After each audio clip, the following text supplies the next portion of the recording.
भारतीय भाषाओं की भूमिका और महत्व। राष्ट्रीय शिक्षा प्रणाली में बदलाव लाते हुए जुलाई 2020 में केंद्रीय सरकार ने 34 वर्षों के उपरांत एक नई शिक्षा नीति को मंजूरी दी है, जिसका उद्देश्य त्रिभाषा सूत्र को लागू करना एवं मातृभाषा पर विशेष जोर देना है, जिसके द्वारा छात्रों की रचनात्मक क्षमता को बढ़ाकर उनके सीखने की प्रक्रिया को और अधिक कुशल बनाया जाए। इसी परिप्रेक्ष्य में हम यहाँ संस्कृत, हिंदी और उड़िया भाषा का भारतीय भाषाओं में उनकी भूमिका, उनका महत्व और उनकी उपयोगिता के संबंध में जानेंगे। भारत में कई भाषाएं बोली जाती हैं, लेकिन भारतीय संविधान ने कुल 22 भाषाओं को मान्यता दी है। संस्कृत को सभी भाषाओं की जननी माना जाता है। यह भारत की 22 आधिकारिक भाषाओं में से एक है। इसे देवताओं की भाषा के रूप में भी जाना जाता है। नई शिक्षा नीति में संस्कृत को मुख्य धारा में लाने की बात कही गई है।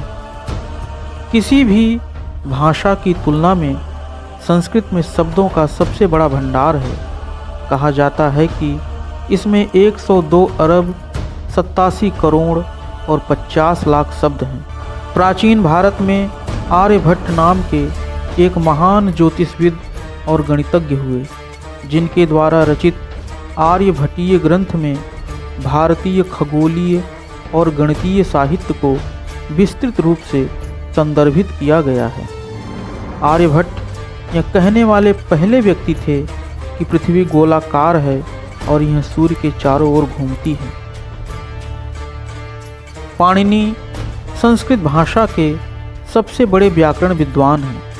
संस्कृत भाषा को व्याकरण सम्मत रूप देने में पाणिनि का योगदान अतुलनीय माना जाता है।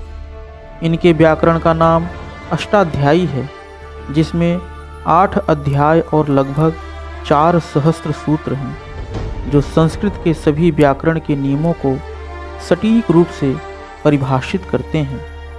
अष्टाध्यायी मात्र व्याकरण ग्रंथ भर नहीं है, बल्कि इसमें तत्कालीन भारतीय समाज का पूरा चित्र मिलता है। कई महाकाव्य संस्कृत के प्रसिद्ध विद्वानों द्वारा संस्कृत भाषा में लिखे गए थे।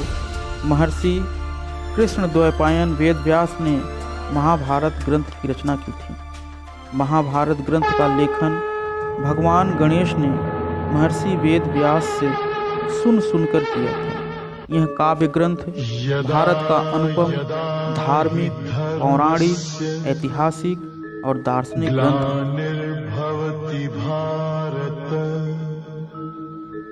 अभ्युत्थानम् अधर्मस्य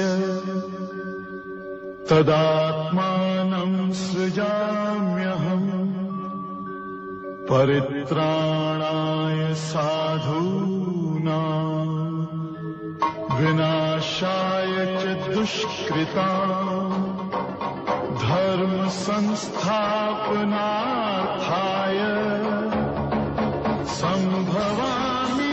रामायण हिंदू रघुवंश के राजा राम की गाथा है। यह आदि कवि वाल्मीकि के द्वारा लिखा गया संस्कृत का एक अनुपम महाकाव्य है। इसमें 24,000 श्लोक और 7 अध्याय हैं, जिन्हें हम कांड के नाम से जानते हैं। सुग्रीव संभाषणम् बाली निग्रहणम् समुद्र तरणम् लंकापुरी दाहनम् पश्चाद् रावण कुंभकर्ण हननम् एतद्धि रामायणम्।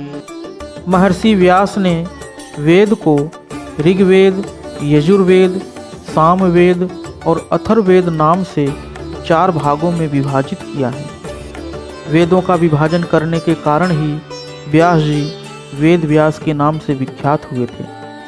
पुरी के शंकराचार्य ने दावा किया है कि आधुनिक कंप्यूटर आधारित उपकरणों में प्रयुक्त बाइनरी सिस्टम की उत्पत्ति अथर्ववेद में हुई है। पौराणिक विमानों के विषय में संस्कृत के कई प्राचीन ग्रंथों जैसे ऋग्वेद, महाभारत, रामायण आदि में उल्लेख किया गया है। नासा के शोधकर्ताओं के अनुसार कृत्रिम बुद्धिमत्ता जैसे जटिल क्षेत्रों के लिए संस्कृत भाषा का प्रयोग किया जाना सबसे अच्छा माना जाता है।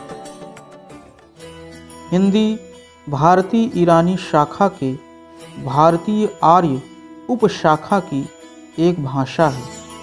भारत में हिंदी लगभग 43 करोड़ भारतीयों की मातृभाषा है। हिंदी भाषा 1000 वर्ष से भी पुरानी है। इसके संपूर्ण काल को विद्वानों ने 4 भागों में विभाजित किया है। हिंदी के विकास क्रम को इस प्रकार से समझ सकते हैं: वैदिक संस्कृत, लौकिक संस्कृत, पाली, प्राकृत, अपभ्रंश, अवहट और अंत में प्रारंभिक हिंदी। भारत में हिंदी क्षेत्रफल और प्रयोग के आधार पर सबसे बड़ी भाषा है। इसमें कुल 5 उपभाषाएं एवं 18 बोलियां हैं। यदि साहित्य की बात की जाए तो हिंदी साहित्य विश्व में विशेष स्थान रखता है। सूरदास विश्व भर के साहित्य में सर्वश्रेष्ठ जन्मांध कवि माने जाते हैं। कबीरदास सर्वश्रेष्ठ समाज सुधारक कवि माने जाते हैं। तुलसीदास जी के द्वारा लिखित रामचरितमानस भारत में सबसे ज़्यादा पढ़ा जाने वाला काव्य ग्रंथ है। इसे हिंदू धर्म ग्रंथ की तरह पूजते हैं। प्रेमचंद के द्वारा लिखित गोदान उपन्यास का विश्व की लगभग सभी भाषाओं में अनुवाद हुआ है। भारत के स्वतंत्रता संग्राम में कुछ समय के लिए हिंदी ने राष्ट्रभाषा और राजभाषा की भूमिका का निर्वहन किया था। हिंदी के महत्व को देखते हुए 14 सितंबर 1949 के दिन भारतीय संविधान ने हिंदी को राजभाषा का दर्जा दिया और तभी से 14 सितंबर के दिन को हिंदी दिवस के रूप में मनाया जाता है। भारत के अलावा हिंदी कई देशों में बोली और समझी जाती है। विश्व भर में हिंदी को प्रसिद्धि दिलाने में हिंदी फिल्मों का विशेष योगदान रहा है। आवारा हूँ फिल्म के गीत अपने समय में रूस में सबसे ज़्यादा सुने गए गाने हैं। भारत में वैसे तो बहुत सी भाषाएं बोली और समझी जाती हैं, किंतु हिंदी पूरे भारत को आज भी एकता के सूत्र में बांधती है। उड़िया शब्द प्राचीन संस्कृत ओड्र से आया है। उड़िया भाषा इंडो आर्यन भाषा परिवार से संबंधित है। उड़िया उड़ीसा की आधिकारिक भाषा और झारखंड की दूसरी आधिकारिक भाषा है। उड़िया भाषा ओडिशा राज्य में रहने वाले लोगों की मातृभाषा है। भारत में लगभग 31 मिलियन लोग उड़िया भाषा बोलते हैं। उड़िया भारतीय राज्यों में ओडिशा, पश्चिम बंगाल, झारखंड, छत्तीसगढ़ और आंध्र प्रदेश के कुछ हिस्सों में मुख्य रूप से बोली जाने वाली भाषा है। उड़िया में सबसे पुराना शिलालेख 10वीं शताब्दी ईस्वी का है। धौली में 2री शताब्दी ईसा पूर्व में अशोक के ग्रंथों में लिपि और खंडगिरी के हाथी गुम्फा में खारवेल के शिलालेख हमें उड़िया भाषा के संभावित मूल की पहली झलक देते हैं। फकीर मोहन सेनापति को उड़िया राष्ट्रवाद और आधुनिक उड़िया साहित्य का जनक माना जाता है। कलिंग लिपि से उड़िया लिपि विकसित हुई है। 1051 से कलिंग लिपि की तारीखों में उड़िया भाषा में सबसे पुराना शिलालेख है।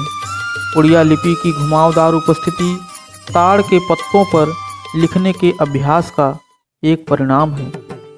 वैसे तो भारत में कई भाषाएं एवं बोलियां बोली जाती हैं, जिनकी अपनी एक अलग विशेषता और महत्व है, किंतु यदि गंभीरता से देखें तो कई बार हमें इनके शब्दों में समानताएं दिखती हैं, जो हमें अनेकता में भी एकता का पाठ पढ़ाती हैं।